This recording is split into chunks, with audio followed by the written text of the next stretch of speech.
Welcome to GIMP tutorial part 2. This section is going to focus on the best way to open up files in GIMP. This will be the shortest of the tutorials by far. First thing you want to do is avoid using the new file command to open a file. You can see it here now in the drop down in the upper left. If I click new, you see I get this funky box here that says create a new image. Width is 50 inches by 40 inches. You can set that up. There's some advanced options, but the wisest choice is just not to use that option. So I'm going to go ahead and close it out. What's going to work the best if you go into the file and you either use open and you go through the file trees, or if you've been working with the file, you can use the open recent. For time's sake, I'm going to use open recent.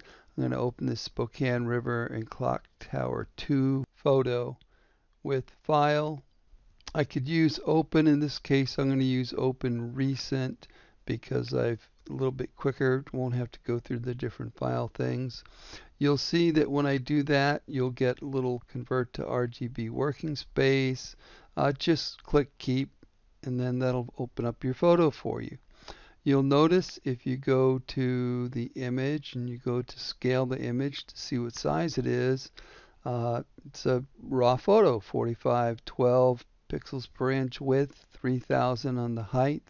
So this is going to be a really good photo to crop a banner out of. And I probably want to wind up in the end with one that's about 2400 wide. But I'll do that a little bit in a minute. So right now I'm going to click cancel. So you can see it opened up in the right dimensions. I didn't have to hassle with anything with that. Now remember, you always want to save your original photos. So if something happens, you can go back and recreate things, but you don't want to have the changes and the edits on them. So I'm going to show you how you can easily make another version. I want to start by shrinking down the size of the photo a little bit. If you grab the bottom bar, you can see that I'm not seeing the whole picture there.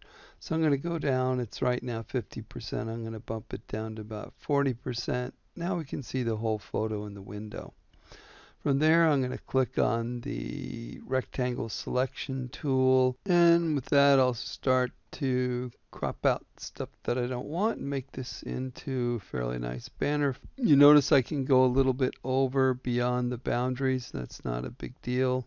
You can always click in the outer edges here on the sides and on the top also if you want to adjust. I think I'm going to do that. See how I click that? And I can bring that down a little bit. I want to just have a little bit of air above the tree there. I think also this is going to be too wide. I remember it was about 3000 pixels. So I want to come in here and pull these in some and then shorten the width down so I can get somewhere around 2400, 2200 wide. Would work out pretty well. Maybe get a little bit more of the water on the bottom, so pull that down. I can probably get rid of that half of a tree there and then frame around that left side, and then I'll have this left for width. From there, all you have to do is press Control C to copy the information inside the selection. Instead of going to File, go to Edit, click the drop down. And if you look down there a little bit, just below the bottom of the paste into selection, you'll see paste as. You'll see another little box drop out and come up over by paste as.